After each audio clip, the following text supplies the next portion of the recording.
go live.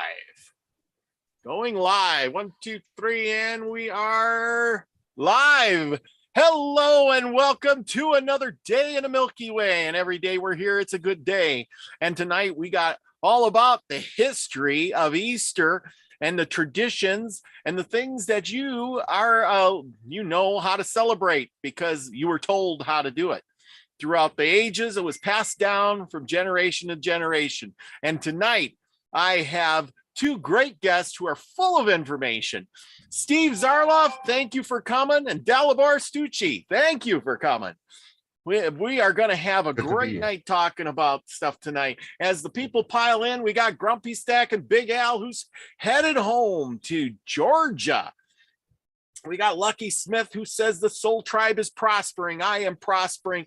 We are all prospering together. Thank you, Ariel. Thank you, Soul Tribe. Thank you, Poyal.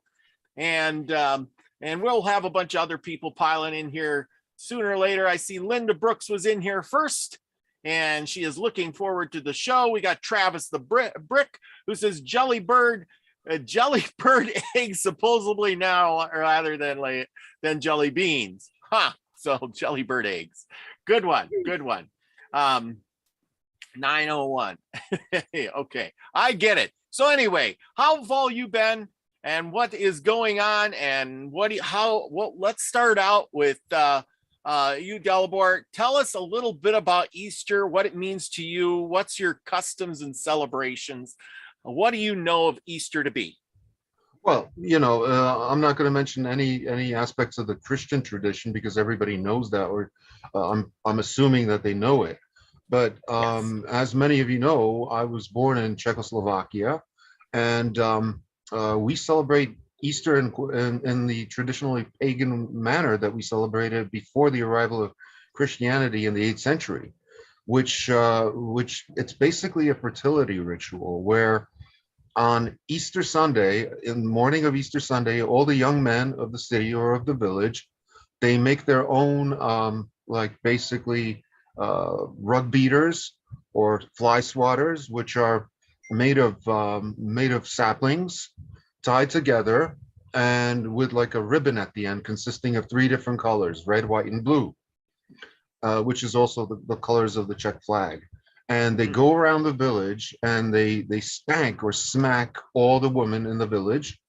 And in return for each spanking, every one of these women is supposed to give the men or boys eggs and vodka. Of course, the egg symbolizes fertility. Now, these eggs would be painted various bright colors or designs or patterns. And the tradition around the egg is such that on Easter Monday, in the initial part of the morning where it's celebrated with the family, the egg is divided into the number of pieces of family members in that family. Like, let's say there's 4 family members, it gets cut into 4 pieces. Each member eats 1 piece. And that's symbolic of the fact that they intend to return to that same spot and eat that same egg again in the same number of members, as sort of like a superstitious fetish that we'll all return next year to share the egg at the same time and at the same place. So as the evening wears on, each time a woman gets whipped and she has to tie like her own ribbon at the end of this rug beater. So as the evening wears on, this rug beater gets to be like this tuft or this tail of colorful ribbons. And that's also like a status symbol for each of the young men, where based on the number of women they whip, they get more of these ribbons. So it's like a status symbol. And plus the rod itself is kind of a phallic symbol. So you got the phallic symbol, you got the egg being given in return. So it's a classical fertility ritual. Under pagan times, we don't really know when it was celebrated, but most likely sometime in the spring, sometime around the spring equinox. The reason why we don't know that is because when Christianity raided our lands, our country, they destroyed a lot of these records that we had that were written down. Also, a large portion of the pagan tradition was not written down. The inner secrets were always strictly oral tradition and were never written down as such. So since they destroyed that, once they destroyed that, they basically destroyed the whole religion. Plus, they also burned down all the temples or all the churches, which were made of wood, and destroyed all the idols. So only recently have we begun to reconstruct our own history, going back to pre-Christian times. Mm-hmm. Yeah, it seems that the Christian religion did that throughout the world with a lot of societies. Intentionally. Yes, intentionally. Mm-hmm. Yeah, because if you don't have anything to fall back on, you only have one way of life. That's all you know. I know as I grew up myself, there really wasn't much to look at other than, because everybody around you was doing the same thing everybody else was doing. And if you wanted to think out of the box, there was nobody to talk to about it. It was one thought, one way, or there wasn't any way. You had small versions of that same way, that pretty much. Yeah, I totally understand. I also grew up in pre-internet times, so I know exactly what you must have been going through, where not only now, thanks to the internet, can we have like different people with the same opinions linking up in virtual spaces like right now. yes, and that's so true. Yeah, because I remember the first time, and I had been 25 already, and there was a small glimmer of hope, that I got from this this videotape of this Dr. Hoven, and I argued, and he was talking about dinosaurs and this and that, and somehow that little got me thinking out of the box, like somebody else thinks out of the box, and I was like, this can't be. This is all hogwash, So because he was still religious stuff, but it was just enough religion that the religious people were going to follow him, but. I don't know if you ever heard of Kent Hovind. No. Yeah. That kind of reminds me of like all these Samis newsletters that we'd get. I grew up in the United States for the most part. I spent about 25 years living in the United States, matter of fact. And my parents were always like very open-minded, very progressive, even though you wouldn't call them that today, use that term. But they subscribe to various alternative newspapers like the Spotlight. I don't know if you're familiar with that. And, various independent newsletters that showed that were pretty much like springboards to additional research that you could do at the library. So, before the internet, I spent a lot of time in the library. And nowadays you could say I do exactly the same thing, only online. Yeah, though that's the only place you could get any kind of information. And then the thing is you were limited on that much information. Hey, I want to find out about stuff. Well, they've got 4 books in this little section right here. Yeah, but at least you could get like the footnotes and the bibliography. You get author names, and then for example, go to a bigger city and see if you can find books by that author. Yeah, it helped. It did help. Yeah, in my case, I lived pretty close to New York City, so it was never a problem to go to, an alternative bookstore, like an occult bookstore, and that's how I got my hands on a lot of, Crowley, various occult literature. So it was accessible. It was more accessible to someone like myself than somebody living in like North Dakota or someplace. Absolutely. Steve, what do you got? How did you celebrate your Easters? What is your traditions? Well, for me, Easter is probably the most narcissistic thing in my life because April 6th, 1980, I was born, and that was Easter Sunday. Wow. So I was actually born on that particular Easter. So so what was it? So you got a birthday coming up, or you had a birthday? It just passed 10 days ago. It just 10 days ago. Yep. Because Easter kind of goes back and forth. But somebody who does have a birthday today, speaking of birthdays, is Trina. Our own Trina, madam. Is a happy birthday to you, Trina. Best of wishes. last year I made a big video, so I was like, well, I go back and watch it. But anyway, it's happy birthday, Trina. I was gonna make another one. I'm like, I already did that. But best wishes. I hope you're eating cake somewhere and celebrating. And if you're watching or not watching, well, we all wish you a happy birthday. Enjoy your day. But let's see. We gotta. Oh, go on. But, I was gonna say, but to give the real answer, I was raised Catholic, kind of because I'm part French and I'm part Italian. I'm also part Scottish, but that part was Protestant. But my French side, my Italian side were Catholic, right? So basically, Catholic Northeast kind of traditional, mainstream Easter celebration with the eggs and the egg hunts and the candies and all of those little things. And when I was real young, when the family was a little bit more churchy, there'd be also like mass, and I might have a Sunday school situation involved with it, just to get all of the Christian stuff that they don't tell you that they plagiarized from our ancestors. Basically. Yeah, exactly. So that's my rough history of it.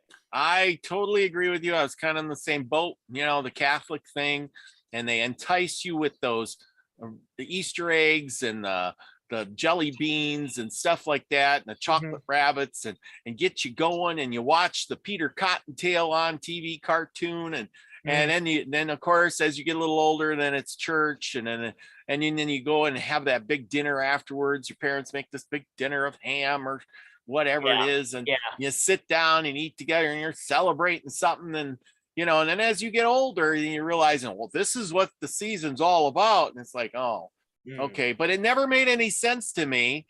Hence the shirt, everybody. and if I don't know if you all seen that, Jesus is an alien or was an alien. There you go. The one time a year I get to wear it in joyous occasion.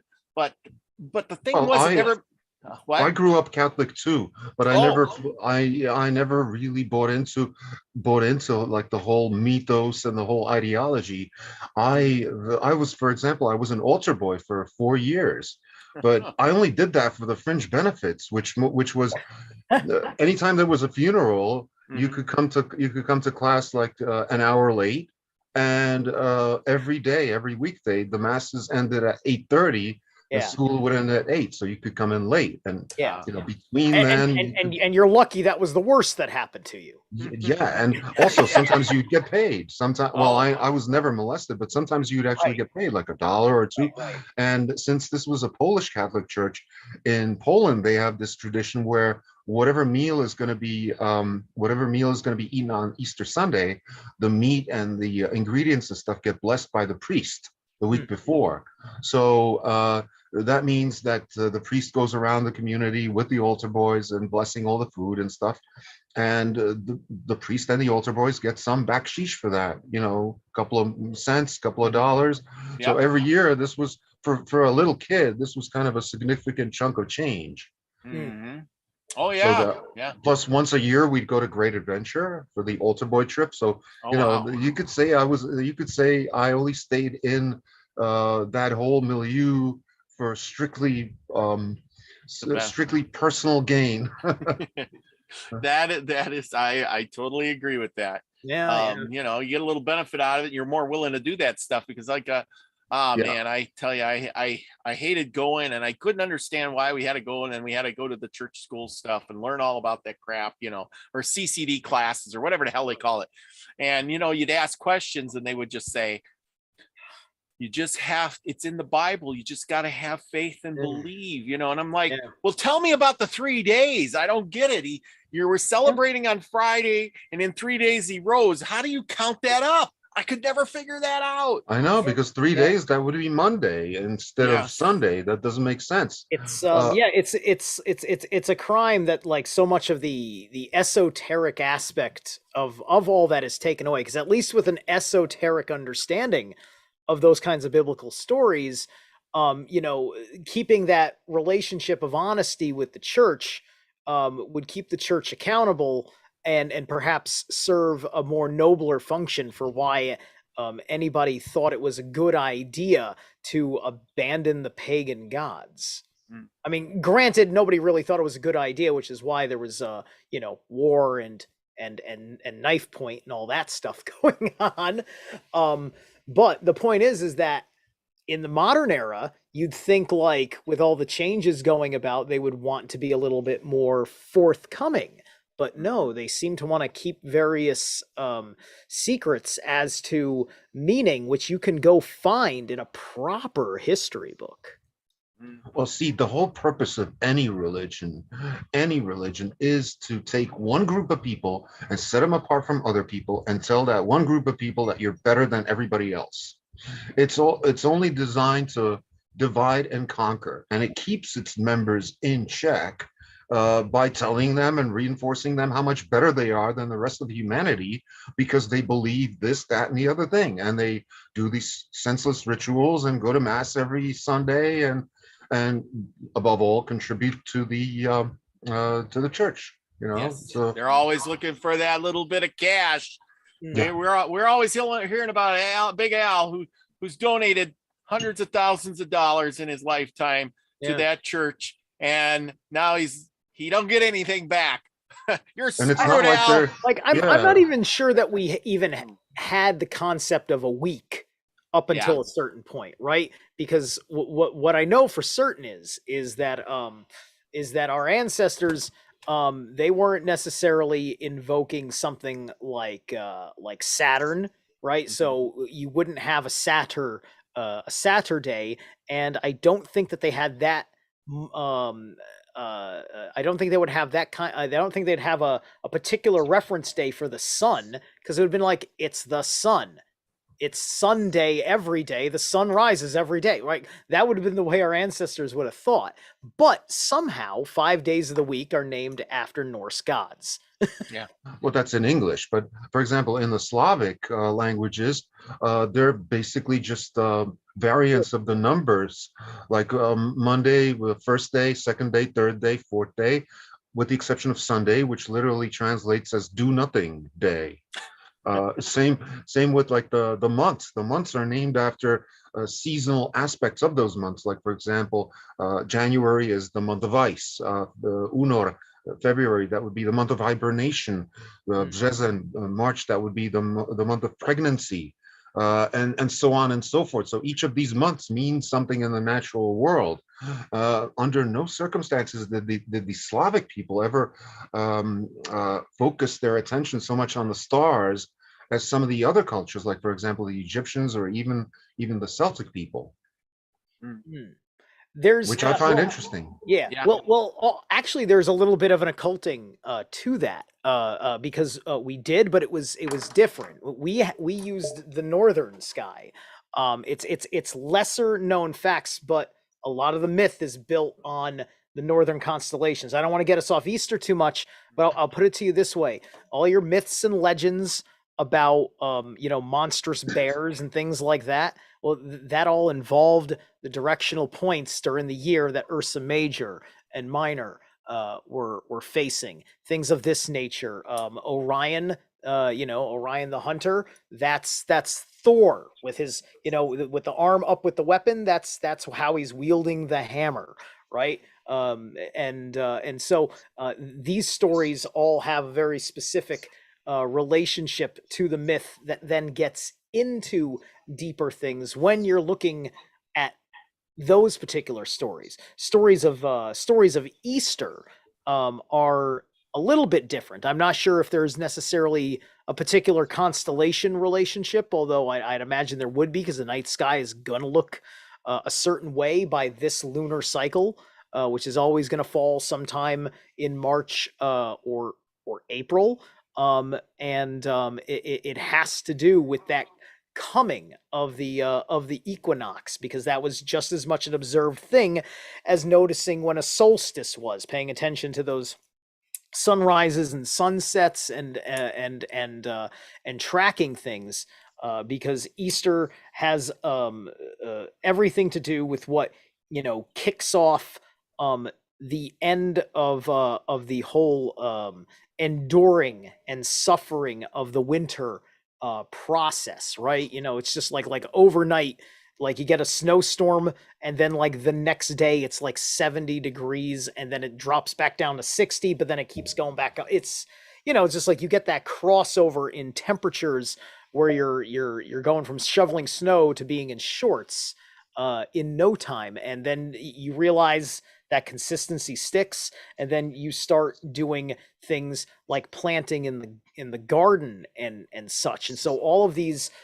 fresh start of spring practices also have rituals that kick them off in the various pagan traditions to get everybody going with it.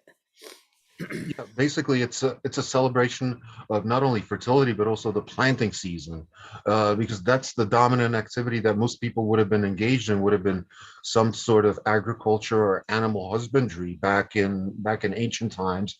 So that's why that would be reflected by that. And since these changes come about rather quickly, I'm sure that, you know, once you had the first like heat wave, that would have been the signal that yes, we had to prepare everything and start planting. So that would have necessitated a long preparation for the next day. And that's why in Czech, the word for Easter is Velikonoce, which literally translates as long night, which means a long night of preparation for the next day's planting. That is so true. And they did everything by the moon and the stars and the months. I got something on Except that. Yeah, since they didn't have electrical lights, they had to prepare everything at night so that, you know, once the sun rose, everything was set to go, and then, you know, the next day they could just start planting. Mm-hmm. Yeah. Yeah, they didn't have to get terribly bogged down in calendars. Like I said, I don't think we had a concept of a week a long time ago, right? It was just, I mean, you looked at moon phases when when the night was clear, and you knew and you knew when the new moon was approaching, so you'd be aware of why you can't see it in particular a couple of nights, or it's just a sliver, so you know, okay, that's a new moon night, and then you start doing your various new moon rituals. Now, as opposed to Easter, which is I believe it's a full moon ritual. I think tomorrow's the full moon, right? That's how it goes. Yeah, exactly. It's the full moon. It's like the first full moon after the equinox. I think that's what they said it was. Yeah, first full moon after the equinox. That's it. Yeah. Yep. Hey, well, okay. I have a PowerPoint presentation, guys, now for you. We can just all discuss this. It's not a big deal. Oh, hang on. I gotta flip this up first. Let me get my stuff squared away, and we can just comment and go on with this as we want. He said, I guess got to get this started, and it's got a lot of good stuff like you're talking about. So as soon as I flip this down, and then to share, and I go to here, and I hope y'all can see that. That all good? Okay, good. Oh yeah. I gotta go to that. Okay, and let's see, where is my thing going to the thing?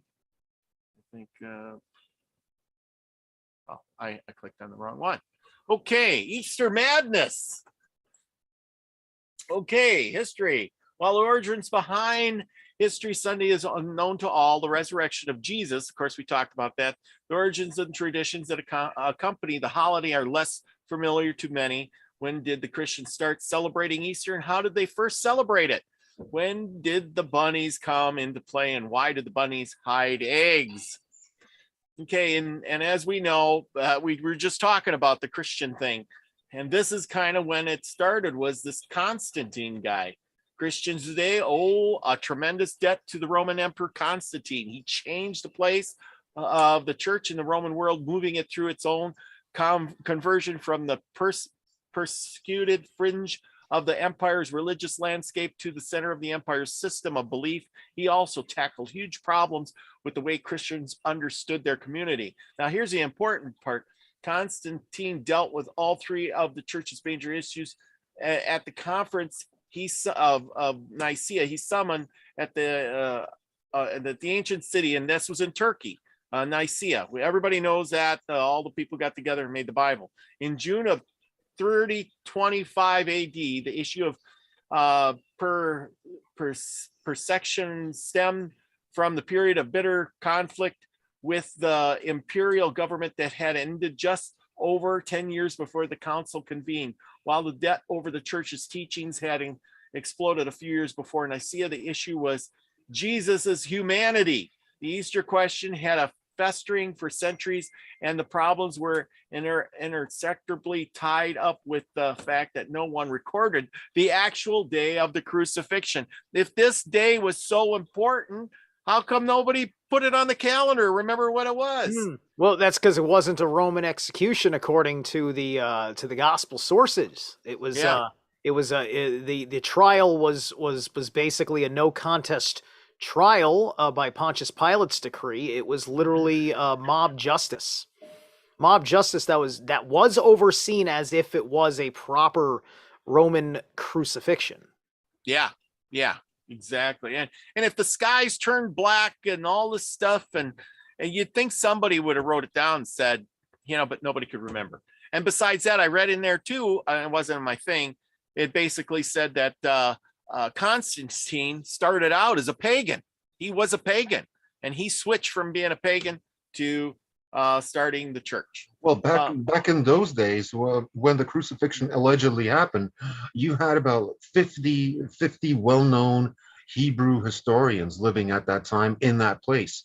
And a historian back then would have been what today we would call a news reporter, or a journalist, basically. And none of them recorded any information about Jesus. It's like error 404, not found.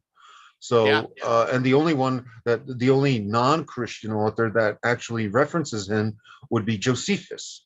Josephus, who was both Roman and Jewish.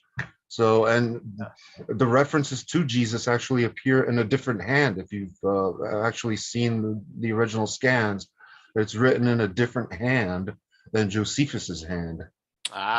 And I have a copy of Josephus' War, Josephus's War, the book that I have to read. Somebody told me read that because apparently Josephus was a major point in the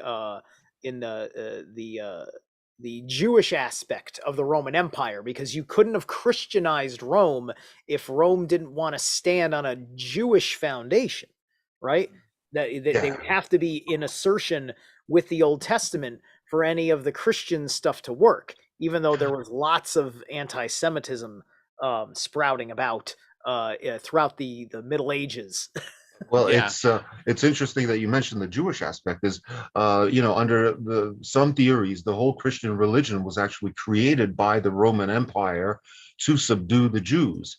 And why was that? Because Judea was actually their most rebellious province. They did not want to be under Roman rule no matter what. So they figured, okay, if we can conquer them using this religion, then it's gonna basically seal our power for all eternity over the rest of Europe. Life of Brian. What have the Romans done for us? well, they were taking that one religion and dividing it and pitting itself against itself by because Jesus was a Jew anyway, so you're worshiping a Jew who was a Jew, and now you got Jews who want to split off and be Christians, even though they're still kind of worshiping Jewish stuff. See, it really gets confusing.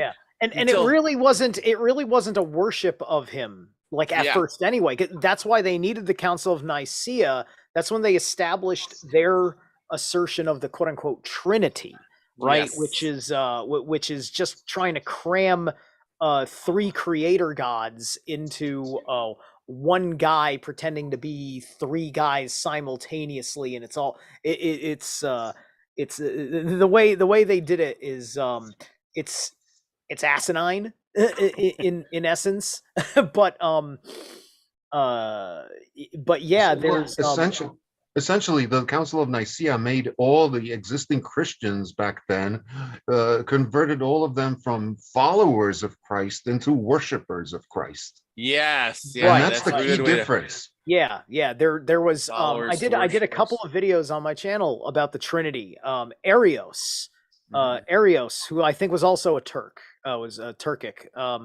He was the leader during the Council of Nicaea on his movement, which basically looked at Jesus as effectively like a great prophet who had come and was to be the teachings to live by and all those things, but not to be worshipped as the same as the acknowledgement of Jesus's father, right? So and then I heard that it was actually Saint Nicholas. Yes, that Saint Nicholas, who was one of his most vocal adversaries. I can't remember if it was Arios, but I think Saint Nicholas actually like punched a guy in the face at the council over the Trinity argument, because he was a hardcore Trinitarian. Wow. Yeah. Interesting. But as you know, it goes up here. It talks about the origin of Easter. The reason for the season. They always say origin of Easter, a holiday associated with the observance of the resurrection of Jesus Christ, is actually based on an ancient pagan celebration. Christians recognize this day as commemorating the cumulative event of their faith. But like so many other Christian holidays, Easter has become commercialized and mixed with non-Christian traditions like Easter Bunny, Easter parades, and hunting for Easter eggs. And how does this happen? But here's the thing is, my question is, we got the resurrection of Jesus, right? But didn't Jesus bring that guy Lazarus back from the dead? So he was resurrected too, but we don't celebrate his day. Right? Right. What happened there? Okay, Easter is one of the most important holidays in Christian calendar, as Easter's meaning is rooted in Christ's resurrection and the events that is celebrated throughout the world over the years, though some critics and atheists have made pagan Easter claims and accusations. And now we kind of fall away from the Christian thing, sort of. Easter is a story of extremely important to Constantine. Conscious as he was, he had been raised, here's the part, raised as a pagan, and he had done things in his early life of which he was not proud. He never tells us what those things were. He felt that he had experienced a sort of moral resurrection when he became a Christian. He credited his extraordinary military career to God's willingness to forgive his past sins, and he wanted to make sure that he ruled in a way that would repay the benefits he believed his God had given him.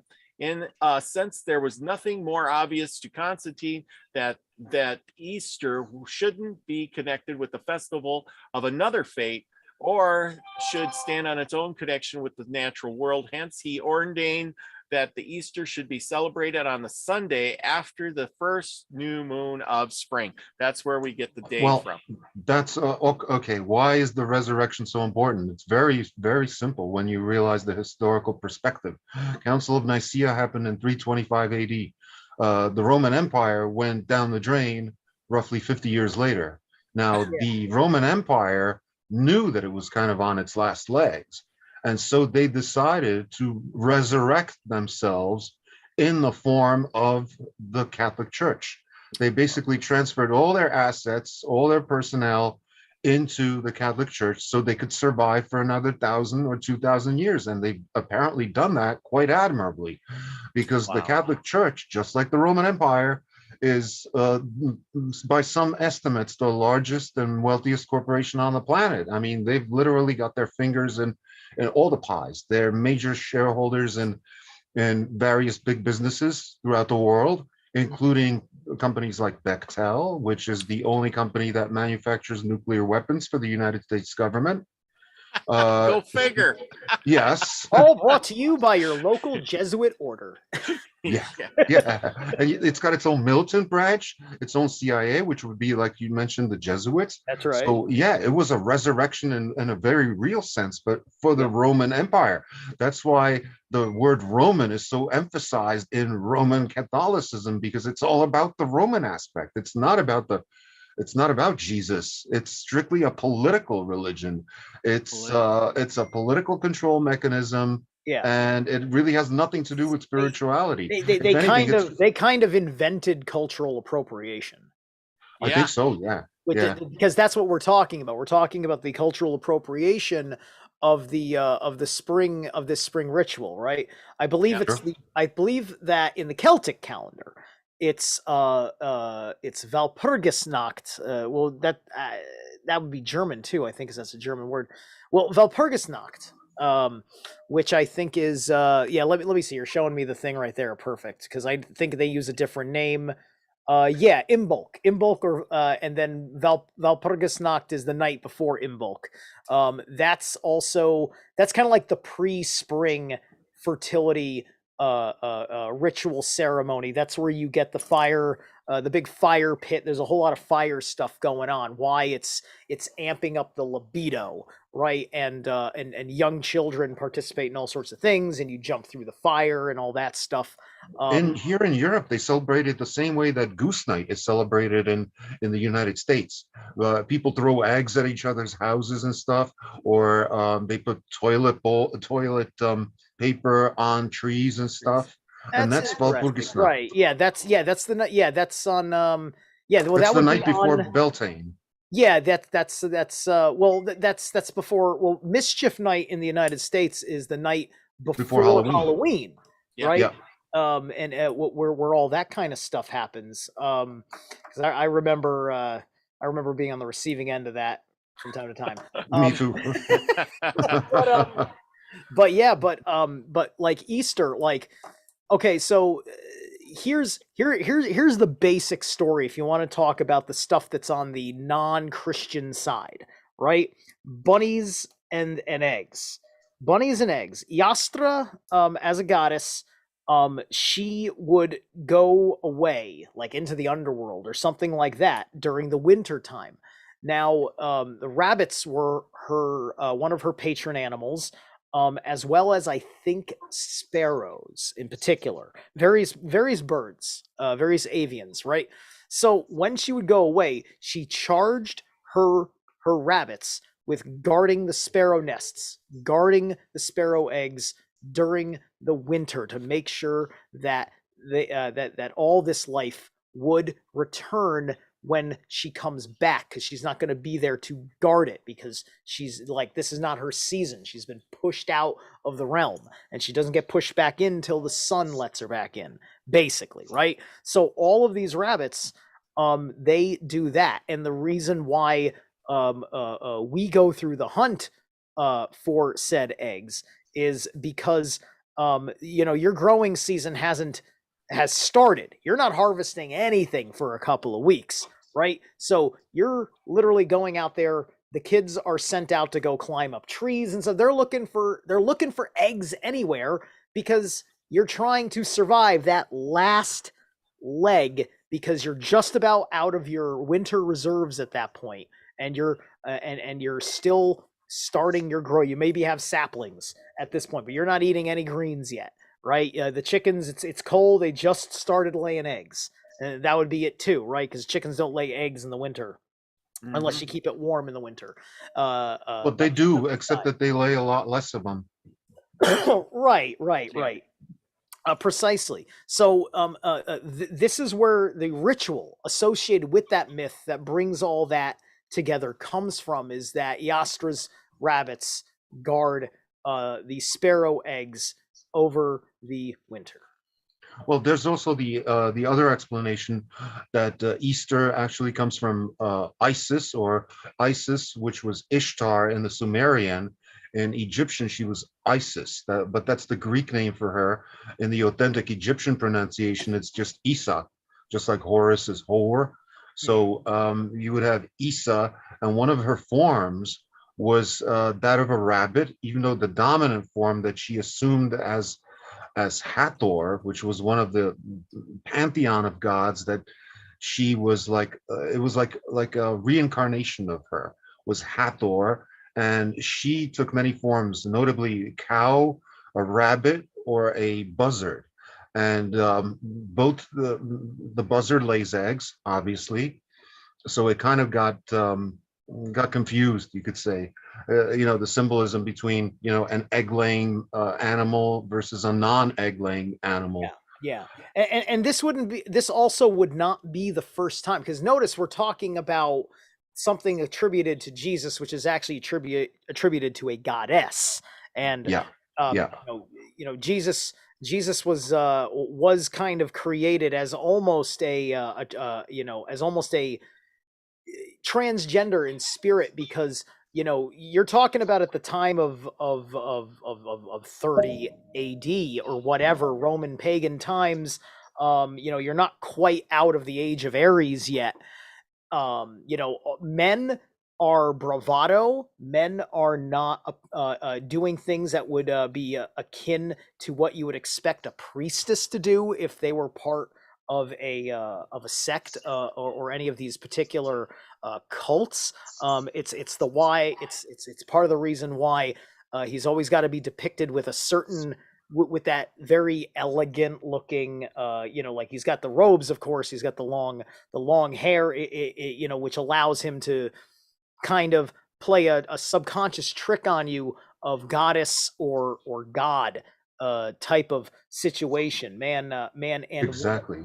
Yeah, and also I would point out that in ancient Judea there was no distinction between men's clothing and women's clothing; that they all wore the same thing. So unlike the Romans or Celts or whatever, they didn't wear different distinguishing brands of clothing. Right, So, right. But but one the thing that was distinguished is that Jesus was a Nazarene, as they say, right? If you look at the Old yeah, Testament, of the 12 tribes of Israel, the Nazarene tribe was both the tribe that ritualistically had the long hair that gave them a blessed power from God. This was also Samson. We understand mhm, that with Samson, and Jesus is the opposite of Samson. Jesus was not about the strength. It's like he whipped some people in the temple one day, and that's about all you ever saw of him raise his fist in anger. Um, exactly. yin and yang, I suppose, that little bit of masculine that's stuck in there. But the Nazarenes, despite that quality of Samson that Samson had, they were the one of the 12 tribes that was the priest class tribe. All Yeah, the the others were Kohanim. allocated for military. It was 11 military tribes and one for taking care of the temple and the ark. Hmm. Yeah, Mhm. exactly. Yeah, in that sense, Nazarene was not so much a locational designation as it was more like a member of a cult, you could say, for want of a better designation. Right, right, Because, right. for example, even the place of his alleged birth did not exist at the time of his alleged birth. Bethlehem was not a city at the time of his alleged birth. I, I've heard the most insane theory that France may have been where all of this stuff actually happened. It's all a lot of wordplay, because the French were Gaul, and then there was Gal Ali, right? Yes, Gal Ali. And there's a Gaul and there's a Golgotha in France, and all these different things. And then, and if any of There's that's also true, there's it would also a explain why Karnak in he's a France. white Jesus, right? Because everybody complains about white Jesus. Well, maybe he was French. I mean, Yeah, interesting. certainly we know that Cicero de Borgia was the model for the Renaissance paintings of Jesus when Yes. that started to kick off, right? So Yeah. like that wasn't Jesus, that was Cicero de Borgia's narcissism. Yeah, I should also point out that there's also a Karnak in France where you have the standing stones, and you Right. also have a Karnak in Egypt where you also have standing Yeah. stones.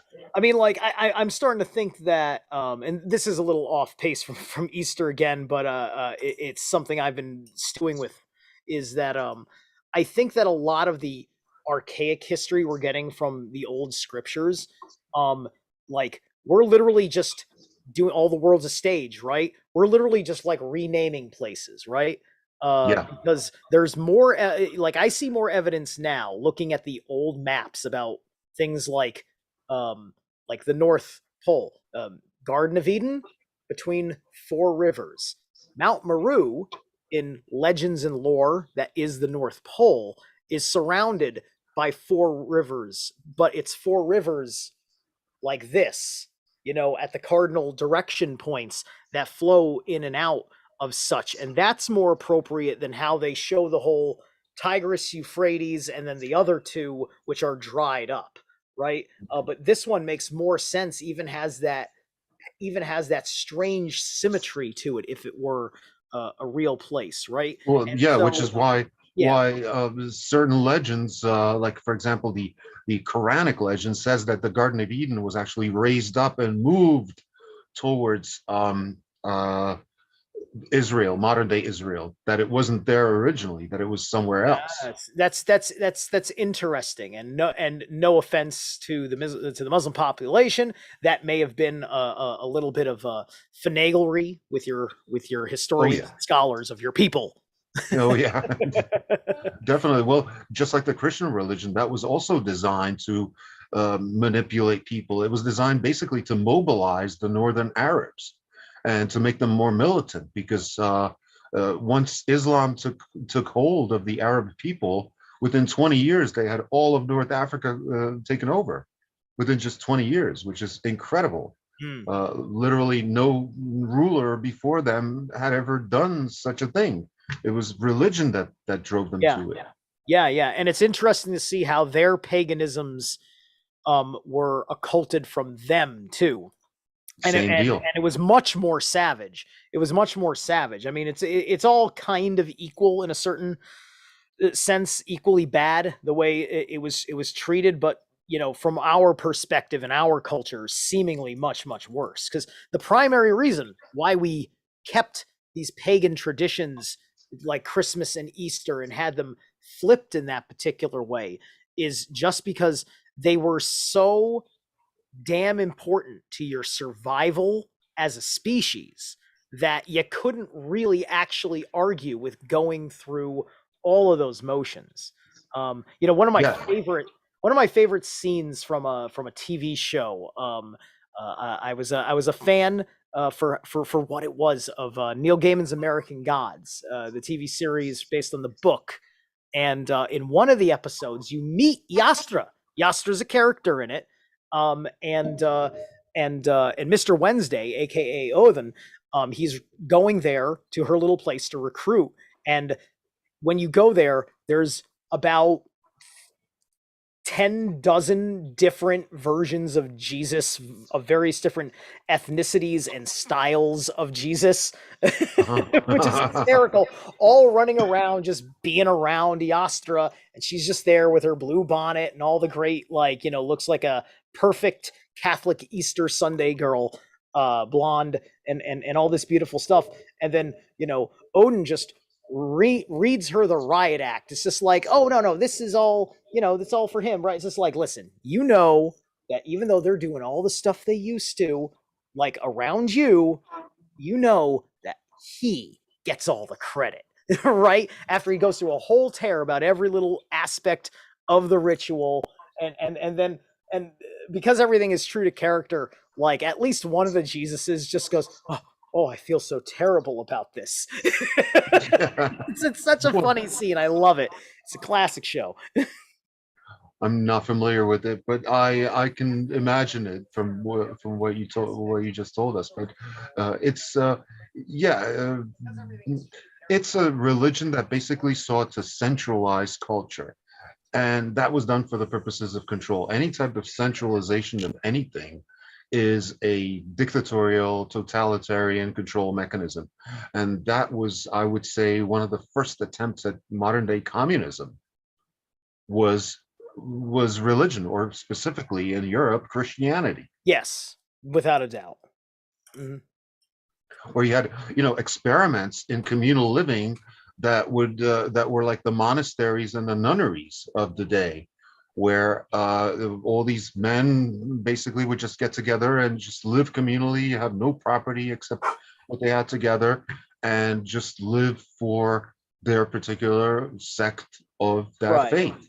Yeah, in America, we've got, like Quakers and Shakers and a couple other different groups like that, that they were there experimenting with the ways of life that you were afforded to under the First Amendment of the new nation, right? So, Sure. even though none of those ways of living would have been of any interest to me, the idea is I probably could have done my own particular thing over there within reason, because Sure. You have like you're startup. still you're still dealing with where your society is at, but the society was much closer to respecting another person's quote unquote constitutional rights back then, because you wanted to hold that culture as something important, Yeah, yeah, exactly. Yeah, back then you had various startup communities that were based on the communist socialist model, like Oneida or Ithaca, um, or like you mentioned, the various Shakers and Quakers, Yeah. uh, and Amish.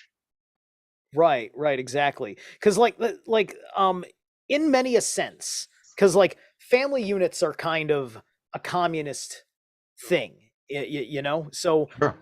you're always going to have a communist experience in your life by the love and generosity of your immediate family and people that care about your family, and they're the good friends and the distant relatives that send you all of those blessings and so forth. And typically there's a brother and sister, despite age and different things, they get stuff of the same value all the time. It's fair.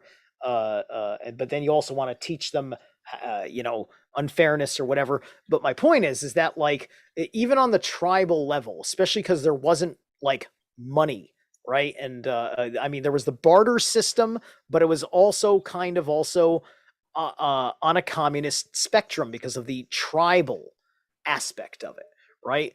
And then advanced commerce kind of came later with kings interested in coin and things like that, because you had to build all of a sudden a nation by the merit of, well, there's another nation who doesn't do the same thing that your other tribal neighbors do, right? And this was part of things like the allegory of the world serpent Jormungandr. Like that was like the borders of Rome coming in and crushing Indo-European way of life slowly over time, and that's the constriction of the world serpent.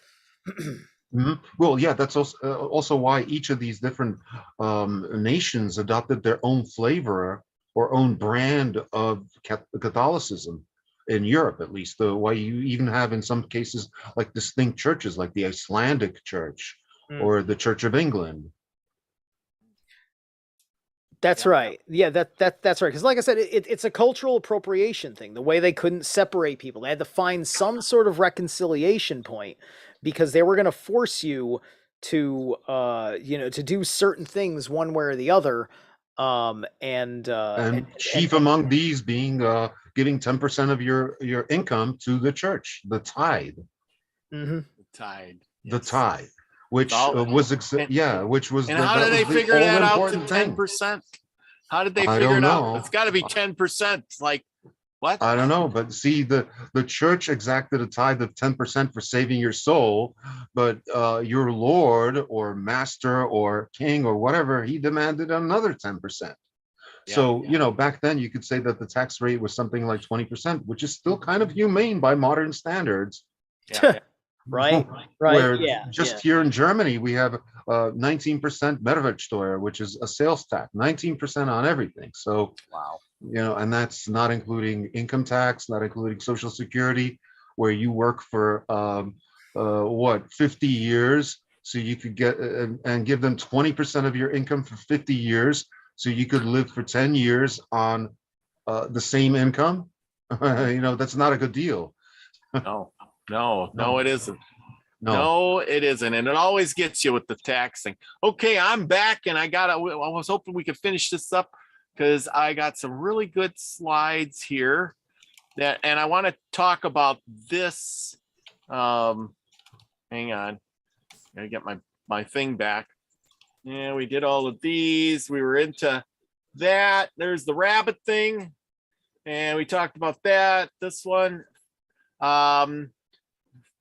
This one, Freya. This one was somehow keeps coming up whenever I Googled Earth, the Easter thing. I don't know why, but it does. But you notice all these ones that keep coming up are all women, except for the Catholic religion. Everybody's a woman that keeps coming up. It's never a guy too much. It's a woman because of it is spring. It's the rebirth, etc., etc. Signs and symbols, things like that. Steve, you probably know more about this stuff than. Oh, for sure. I've made ritual to Freya and things like that, because this is right on the top list of things where I'm in practice, right? Yeah. So, Freya is going to at least have a relationship to Iastra in the sense that because she doesn't go away. She's going to have her place in the winter, yet still she's the goddess of effectively nature, and her brother Frey is the god of nature, and their names translate to Lord and Lady, right? So Lord and Lady, like if this was Sumer, if there was a female way of saying Baal, that would be whatever you would call Freya. This just meant lady, as in the chief female, and she's a nature goddess, different than a sky goddess, right? Like Frigga. Frigga's a little bit different than Freya, but they're very close. But she's but Frigga is an Aesir, where Freya is a Vanir, and the Vanir are the primordial or the land gods, the nature gods, versus the sky gods. Typically, the sky gods are highly related to celestial constellations. I should point out that the German word for lady is Frau. And Frau. Yes, that's where. Yes, that is where Freya. it comes from. When you hear in Fraulein, it's just precisely. That's precisely right. It's just like when you go to like South America, everybody's named Jesus. It's just one of those gods that also is people's names, right? That, nature is hitting full life force in spring, right? Like spring is kind of there's two seasons in the Norse world. There's winter and summer. And so spring is just something we created to say the first half of summer, and fall is something we created to say the first half of winter. But back in the day, there were just the two seasons, and the summer ended around Halloween, around Samhain. Makes sense. Yeah, precisely. And then winter ends right now. This is the end of winter. And so that's how our ancient ancestors in Europe and much of the North divided up all the things. Granted, I really love the Celtic Wheel of the Year. I like the way everything is eighth, and I just enjoy. It gives you more ritual. It gives you more rituals to do, to have more meaning. I'm part Scottish, so it's in my blood. So I'm doing it anyway. So Freya's gonna come in kind of like a sister with Iastra, right? Iastra's the dawn goddess. Yeah. See, it says, like you said, Freya was in charge of love, fertility, battle, and death, and things either. You got to have that fertility, love and fertility in the spring, makes the babies come out. So you're right. So good. Yep. But then we move over to this one here. This one is Ishtar. You were talking about this, Dalibor. This is a mother figure. Again, a woman. Sumerian. Yeah. She was considered the mother of gods and humans, as well as the creator of all earthly blessings. In this role, she grieved over human sorrows and served as a protector of marriage and motherhood. People also worshiped Ishtar as a goddess of sexual love and fertility again. There we go. Love and fertility. And there you go. The reason that the rabbit was selected to be the symbol for this is because the rabbit lives underground. It's one of the only mammals that does so. It lives underground, and it hunts by day, hunts quote unquote, by day and by night. So it's both a nocturnal mammal and a diurnal mammal. So that also kind of ties in. But going back to what you said in that previous slide, that the pig was sacred to Freya. Well, that's very interesting because that ties in with a Slavic Christmas tradition where you're supposed to spend Christmas Eve preparing for Christmas. And one of the aspects of that includes fasting, which means not eating anything throughout the day. Where if you do it right, by the end of the day, where you sit down to have your Christmas Eve dinner and enjoy like all the gift giving and stuff like that, if you do it the right way, you'll see the so-called golden piglet out of the corner of your eye. In other words, if you have something like pre-diabetes, you're actually getting yourself into like a diabetic semi-comatose state where you're seeing these things as like eidetic imagery that your mind creates out of like low blood sugar, basically. Yeah. Freya, her association with the swine, there's a boar that she will ride into battle or on the hunt called Hildisvini, which means battle swine. And what this effectively represents is the swine is the that she's riding into battle. This is a sexual metaphor. The swine is the phallic animal, right? And so this is that the animal magnetism that's driving these things, right? And it's not the point of the sword, right? The point of the sword is going to be her brother Frey, the Lord, right? He's got a sword. He's got a very powerful sword where he can let go of the sword and the sword fights on its own, and it'll fight anything and anywhere, and he doesn't have to hold it.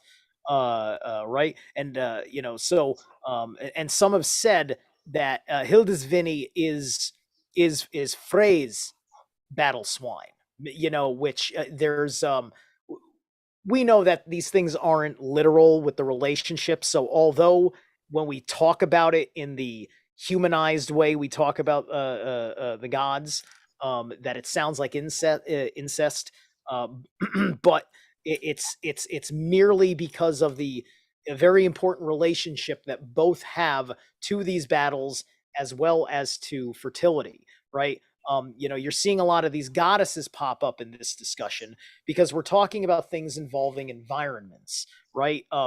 These are all fractals of the divine highest female mother creation, the great archetype creator as goddess, who in my thing is just like, I believe that the two prime creators of the male and the female aspect are beyond names. They're just the creators, prime masculine, prime feminine consciousness, and then these gods and goddesses are all fractals of particulars of that, right? So Astra being the dawn goddess, I mean, like that's something that just wraps around everything else. Everything is going to be like within that dawn, within that east, right? Or Frey, everything's going to be within that forest, within that field, right? And just like you're within the womb, right? Like Earth itself is female, right? In Norse we call her Jord.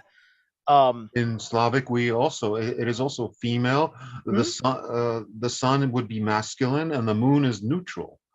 In Slavic traditions, we also had like a trinity, you could say, that included two male gods and a female goddess. The female goddess was Jiva, and the two male gods were Svarog and Veles. And Svarog, that translates into modern Czech as Radhošť or Radagast, which is also a brand of beer that's named after him.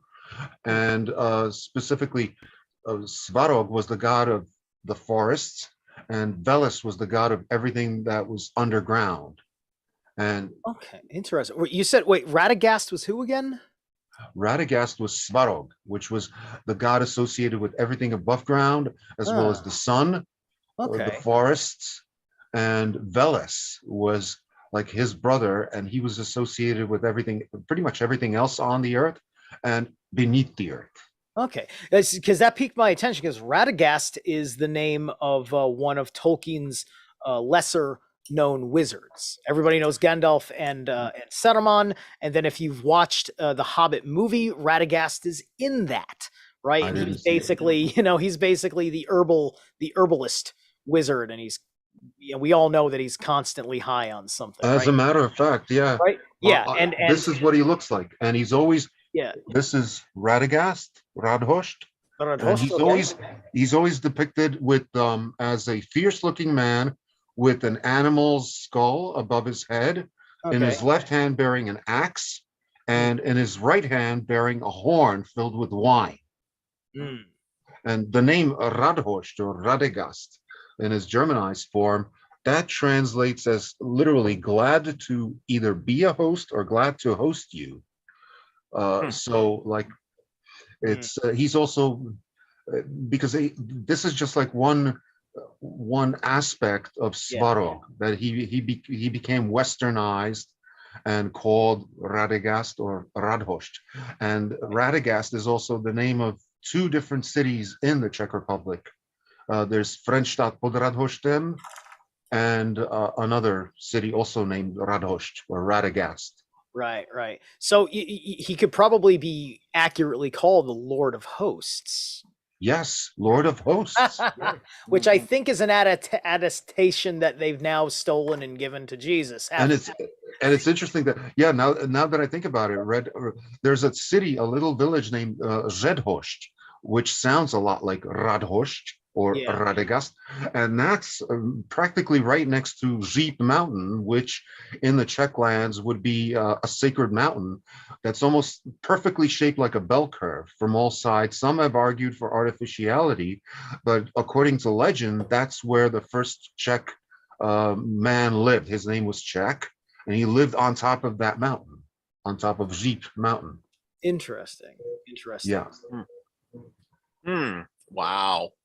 Amazing, all the stuff. See, this is the thing about getting everybody together, to talk about this stuff, because it's all related. And then you start putting the pieces together, because you know a little bit, he knows a little bit, I know a little bit, and you go, wow, that makes it even more interesting. Although I live in Germany now, I used to actually live I lived in Czech Republic on 3 different occasions, but last time I was living in a little village named Smečno, and out of my window you could actually see Žíp Mountain, and it's swear to God, shaped like a perfect bell curve.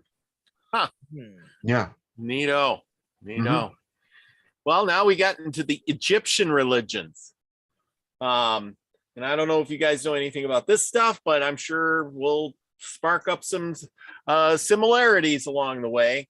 And I'll read a little bit of this. There were tales to educate, tales to entertain, tales with morals in those stories. The gods didn't seem so far away and unreachable. Same thing in all the other religions. It was comforting to hear that the gods also wept for those that they had lost, to hear about the gods laughing, to learn the gods facing many of the same problems that people did, on a grander scale. In learning about the gods on such an intimate level, the Egyptians could better relate the universe around them. The Egyptians practiced a belief system that was part Toltism, part polytheism, and part ancestor worship. There were a number of numerous gods, but rather than living on an isolated mountain or in an unreachable heaven, many of them lived invisibly in the mortal world, acting through sacred sites, items, animals, or even chosen people. Furthermore, the spirits of the deceased, if remembered and honored, could aid in the guiding of living the afterlife. And this is Mot. So when I looked up the Egyptian stuff for Easter, this is what I came up with. Mot. I don't know if you ever heard of Mot. Sure. I hope I'm pronouncing that right. Oh yeah, for sure. I think that's etymologically Ma'at, I think, is where we get math. Oops. Maybe I guess that's all I had on that one. Mot. I didn't have much on it, but this is who I came up with. So right, but I believe that's Isis. I thought that picture was Isis. This is when this is what I got. This is what came up. So I had a few other pictures of it, and I can find them in a second. As soon as I get rid of all this stuff here. I got too many slides up. Okay. And oops, I got to get rid of that. As long as I don't get rid of you guys, I'm good. Easter history. I had a lot of pictures. Actually, the number of Egyptian gods was well over 20,000. And I would say that you could almost compare it to the Catholic religion, which I would argue is in many aspects a polytheistic one as much as the Egyptian one was, where you have all these different saints which have the same attributes or some of the same attributes as Jesus or God, and whose statues you're expected to pray in front of or pray to. Yeah. You say the Virgin Mary, go to the Virgin Mary and you pray the Rosary, and you go to the next station. Remember the stations? The Stations of the Cross, Stations of the Cross, and then you had to do a little different thing. I don't remember it all, but and then you had the statues, and you had to light the little candle by the Virgin Mary, and then the little baby thing, and then you light the candle there, and oh my God, what a pain in the ass to remember all these things, and each one had his own little prayer. And yes, exactly. And in one ritual, the whole congregation has to come up one after the other, and they kiss the baby Jesus statue. Yes. So if that's not idol worship, I don't know what is. Because what's with all those statues? Why do you need all those statues? I can understand that. Yes, they're supposed to motivate us to be better people, because a lot of these were martyrs who died for their faith and so on. But the fact that we're worshiping a piece of wood is kind of senseless. Right. Yeah. Well, and it says, they always kept saying, oh, well, you can't make God said, don't make any idols, blah, blah, blah, right? So don't make a golden cow, but make a dead guy on a stick. Yes. I mean, that's okay. But that's all right. There's always a big thing of Jesus sitting up there on the stick with the blood coming down. And I'm thinking, as I got older, I kept thinking, this is really gross. It's morbid. It is. Yeah. It's morbid. You got a guy up there that's dead on a cross, dying for us, and he's up there, and we're dancing around out here like it's nothing. It's like, this is weird. The primary thing is that, like, from the pagan perspective, it's basically the messaging is off, right? Because like in paganism, there are some gods associated with some heavy duty things, but you worship them because, or you venerate them because you're working through these gnarly things yourself, right? Like, I don't know too much about it yet. It's still a place of study, but Slavic, the Slavic gods, Suchy could probably talk more about this. They got some really brutal gods, some really brutal demon type of characters as well.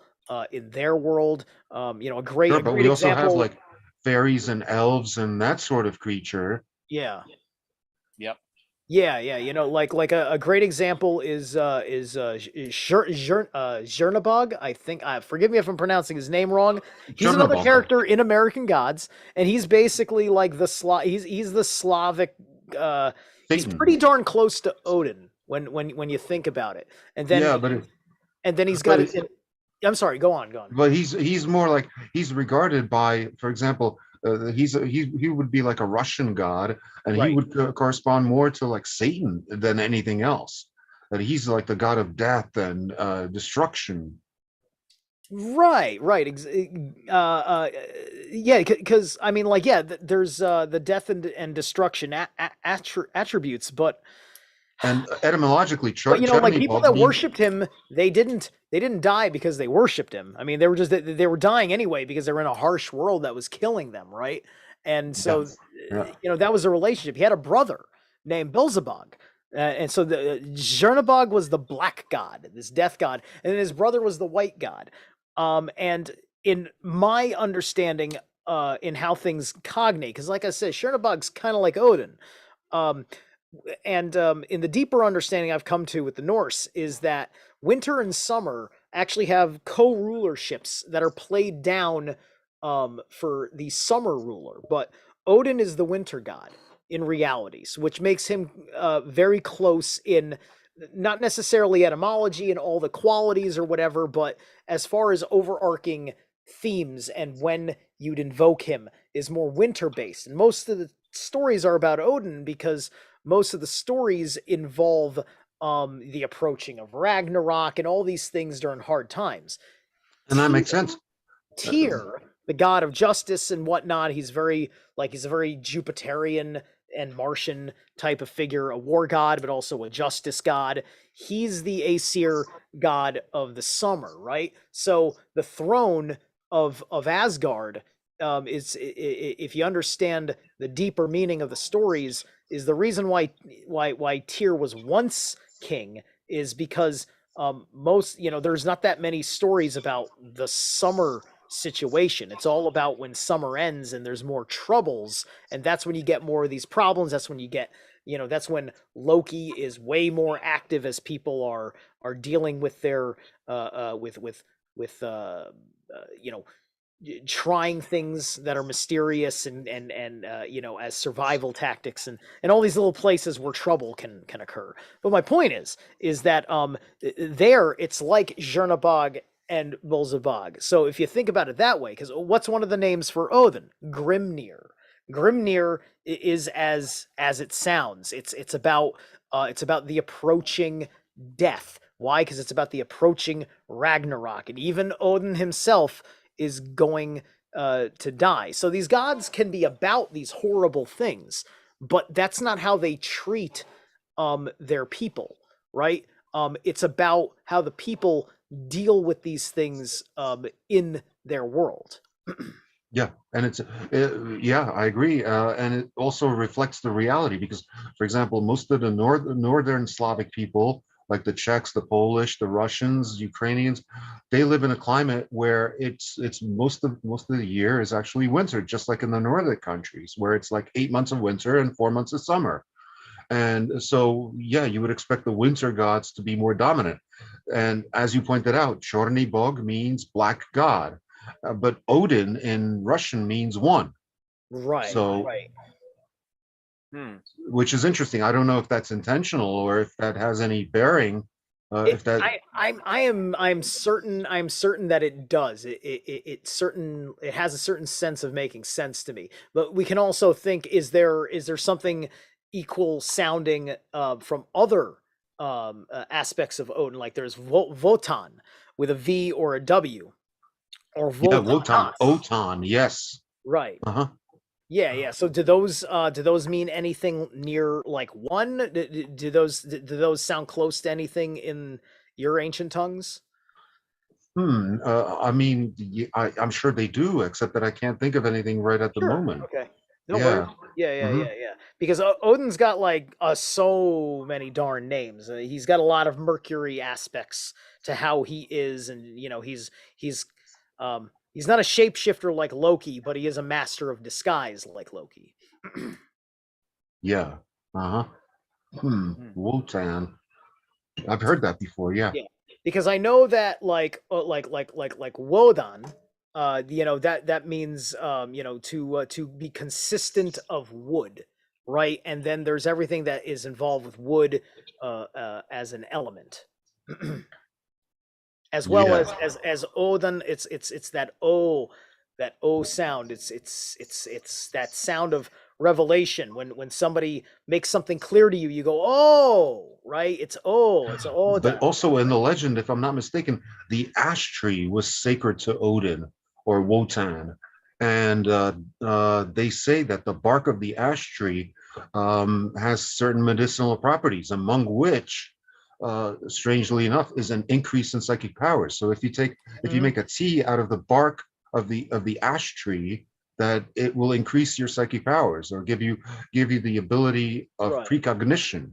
At least that's what the old legends would say. And that's what Odin would be all about. I think there's a couple sources that have said a couple of different trees, but I know ash should be one of the trees that allegedly is what Yggdrasil, the world tree, is.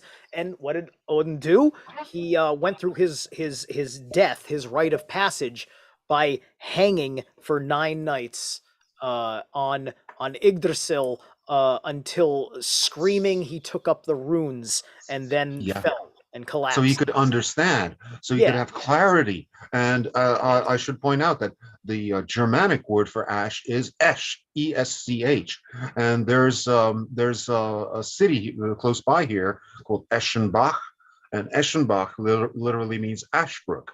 But the Slavic or Czech name for ash is Jasan.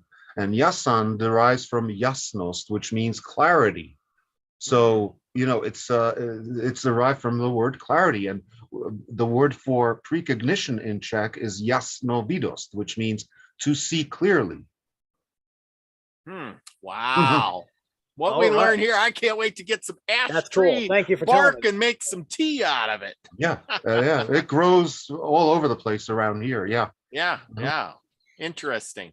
Very interesting. So if anybody does some get some ash tree bark and makes a tea, and they have some ability in psychic powers, let me know. I would love to. Well, you hear your have to take the young saplings and peel the bark off, or take some of the older bark and just scrape the inside and make the tea out of that.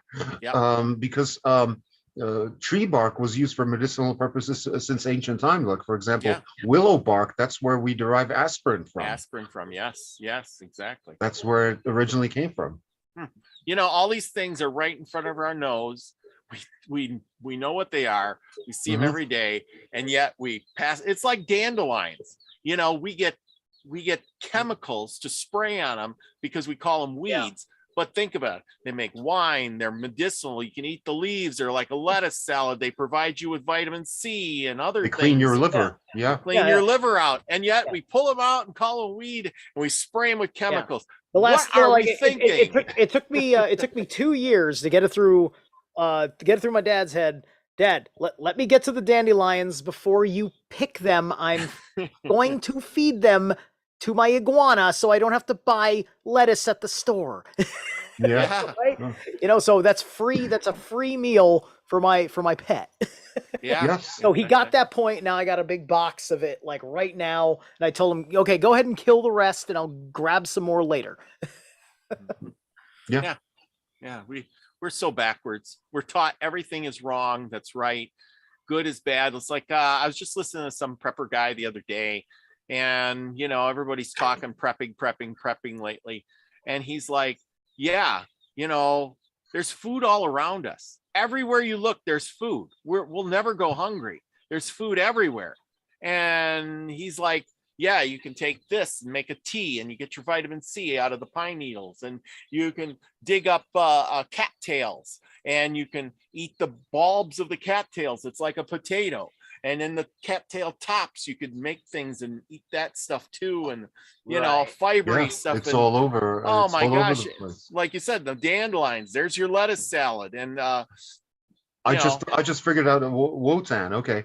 NATO, if you look at their official logo, is NATO and OTAN. Right. Yes, exactly. Because that's the French acronym. And that sounds a lot like Wotan. So, maybe 20,000 years from now, some archaeologists would argue that NATO was a god of war. Precisely. All because they didn't understand exactly how our language worked in context, especially if we don't understand how language works in context, right? Yes. A lot of what we had to pick up and what we've been deconstructing, right? We're having a very animist conversation by trying to deconstruct the more, like the Middle Ages kind of paganism, right? Because Middle Ages paganism was much more on like a religious kind of spectrum. It wasn't animist. There was already a lot lost in things, and there were people that were taking the gods more on the literal sense. There was a lot of this loss of it going on, which is part of what created a downturn in the value of that faith, which then made it more susceptible for the general population that wasn't as concerned about it to be more interested in Christianity, and then to eventually be persuaded into turning against their ancestral ways. Yeah. For those people that were on the in-between sort of, those old gods would have been what we would consider today to be, superheroes or comic superheroes. Yeah. Like Batman, Spider-Man, that sort of thing. Right, exactly. So And somebody, from the cultural context, we don't really know what they thought of them as, in those days, because we don't have all the information. Just like, 30,000 years from now, an archaeologist is going to dig up Disneyland and come to the conclusion that we worship the giant mouse, and that somehow they're going to link it up with like the beast of Revelations and say, okay, that was the beast, and his image was on was was on a whole bunch I of might be stuff. inclined to do that right now. Yeah. Yeah. No, If anybody finds that South Park episode, I totally agree with you. I always say that if somebody dug up, like, all the books were lost and there was a copy of the Harry Potter book series, they would say, oh my God, this is what we're really going on. There was magic in the world in those days because, the setting where it was, it's set in London, and then this castle and Hogwarts, and they're going to school, and everything is kind of normal, but with just a pinch of magic stuff in there, so that you just could well, that could possibly be, you know what I mean? yeah. It's the way your whole world changes when all of a sudden something on the paranormal spectrum becomes real to you. You have a UFO sighting. You have a certain dream that, like I've had a couple of dreams now with some very interesting figures, including like 2 dreams and three dreams now that involve Thor, right? So like I've had Thor popping up in my dreams effectively, or like I do some qigong meditation stuff, and when you're feeling the energy in between the hands, you're just like, yeah, that's right, magic is real, right? Because I can feel it, there's resistance there. Exactly. It's beautiful, right? And that changes your world to somebody else who's just drinking coffee and going to the office and wearing a mask. Exactly, wearing a mask. Well, see, that's the thing. I've had literally every type of paranormal experience that you can have, with the exception of alien abduction. So for me, all of this stuff is very real. And anytime somebody reports something like that to me, I never discount it, because I've had very similar experiences myself. So, if somebody 20,000 years from now were to discover Harry Potter, they would have been, oh yeah, they were much more accepting of psychic and paranormal phenomenon, and had a word for it, had a whole nomenclature for it, and they didn't marginalize it. Because a lot of the power structure tries to marginalize it, because they want to make it seem like they don't believe in it, but they do believe in it. They believe a lot in numerology, astrology, symbolism, that sort of thing. Yeah, exactly. Like our Marvel and DC Comics superheroes, that those are our that's our Hercules and our Perseus, Yeah. That's what's going on with them. It's the heroes, which I think, because they're heroes and not gods, even the ones that are gods like Thor, you can still see the distinction, especially if you're able to look at, okay, they found an archive, they figured out how to reverse engineer a Blu-ray player, and look at this. Hey, look, wow, oh, look, this is a story of the Iron Man. It was a man who built a magical suit of things and all this stuff, and people, and then they look over here and say like, oh, there was this guy in their culture named Musk, and they likened him to this guy, and it says, oh, I get it. It's heroes. They're heroes, just like the Greeks from these other archives we heard of. And then they're starting to put that together. Now let's hope that America's Pluto return doesn't leave us that far in the grave on what we lose here. Okay, because we're living it right now, and I like my comic books too. Well, who knows? Like, in the future, the so-called Christian mainstream religion, they're going to be quoting from the Book of Spider-Man. Yeah, right. Yeah, I know. Well, didn't they have the Church of Star Trek already? At some point in time. So, if you can have a good like relationship to like your parasympathetic nervous system and your empathic sensitivities, then your spidey senses are active. Oh yeah, spidey everybody has them. Spider senses are real. I've had my spider sense moments. Many others have too. Yes, your parasympathetic nervous system is very intelligent. That's why the Egyptians believed that the seat of the mind or the seat of the soul was in the heart. And as a matter of fact, the heart has a much stronger electromagnetic field around it than the brain does. And Yeah, it extends out to like up to 10 feet. yeah, up to So 10 feet, which is I just read that the other day or something like that. Oh man, you're so right on. right. But and that your was aura, part of your the aura, that was part of the spiritual warfare of 2020. Social distancing was to get people out of each other's sacred heart spaces, their aura yeah. projection, right? Oh, So yeah. 6 feet was Yeah. because the average person is like a 3 foot situation, right?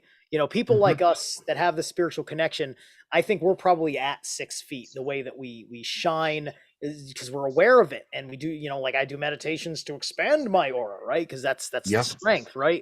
So that's where you as the healer kicked in the social distancing era. If you had an awareness of your heart space, you would have been aware of what's really happening on a spiritual level with social distancing, and that was a big part of the war for me, for sure. Yeah. And I'm sorry I just brought up all these terms and But triggered that them. makes perfect sense, and I totally agree.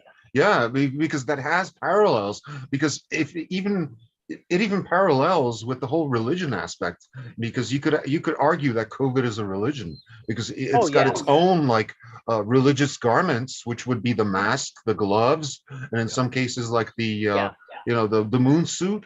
This It's got is its own god, which would be Fauci. It's got its own demon, which would be symbolized by that yeah. that that The, that dog toy the thing, you Yeah. know? Oh qualities, yeah. Yeah. yes. There you go. The qualities. If we're going to look at this animistically, and I'm a big fan. Holy Of, water. yeah, I'm a big fan of the work of Thomas Sheridan. Shout out Thomas Sheridan. Um, you know, there's the Sumerian demon Pazuzu, and as we know in Sumerian things like that, there were gods that they worship, but there were also various spirits that they worshipped, or demons as they would be understand. And Pazuzu, who was similar to John Dee and Crowley's Koranzan, is a demon who rules plagues of the lower winds and madness, but also, funny enough, is a guardian of children. I don't know if the guardian of Hmm. children bit played out too well, looking at what's happening now. And we also know that Pazuzu was the name of the demon of The Exorcist, at least the first movie. Hmm. And you can find statues of Pazuzu to know what the heck he looked like, and everything else, right? So no, you're absolutely right. It's effectively a cult of Pazuzu, which has taken over. Wow. Yeah. Well, it Yeah. did. I think it's not really. We still have to deal with the aftermath, but his time is kind of come and gone per se. But we'll see. Well, until such time as they invent a different demon that we all have to be afraid of, whether that's some other brand name flu, as I call it. Yeah. That's why I called it out as a hoax from the very beginning. I was like, it's just another brand name flu. Started out with what? West Nile virus, then you have the Zika virus, then you have the bird flu, swine flu, H1N1, Ebola. Whatever's in style for the week, right? Yeah, Yeah, exactly. But Yeah. anyway, I hate to cut this short, but it's been long. We've been doing an hour and a half, and we're starting to lose people. They're getting tired and going to bed. So I got to go to bed myself. this has been a great discussion. You guys rock it. I tell Thank you, you. this was awesome. Thanks. You guys have so much. I'm glad we did everything, and I learned a ton of stuff tonight. You guys are spot on with all your answers with things, because I've been reading lots of stuff, and yes, spot on. And I'm sure there was a lot of people in the chat room tonight, and I want to thank them for coming, and they had a lot of information too.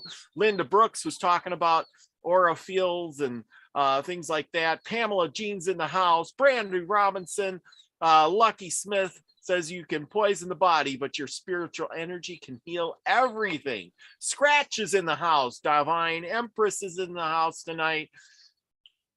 We have Michelle K&M Free, our love child's in the house. Deborah Sloan. I hope I didn't miss anybody. Brenda Milky's mom. She had to leave a little while ago because she's got to get to bed. I don't blame her a bit. Elderberry, thank you for coming. AF was here tonight too. Dandelions just started growing. Well, and Truth Seeker, yes, Truth Seeker was here tonight too. So thank you everyone who showed up tonight and came out to hear the great knowledge that we were spewing out for the history of Easter. So thank you and again. the Easter of history. Yeah, Easter of history. But it was all good, and I'm glad you came, and we'll do this again sometime soon, because it was a lot of fun. Okay, everybody, thank you for coming, and remember, be the frequency you want to receive. Peace, everybody. And I gotta hit that button.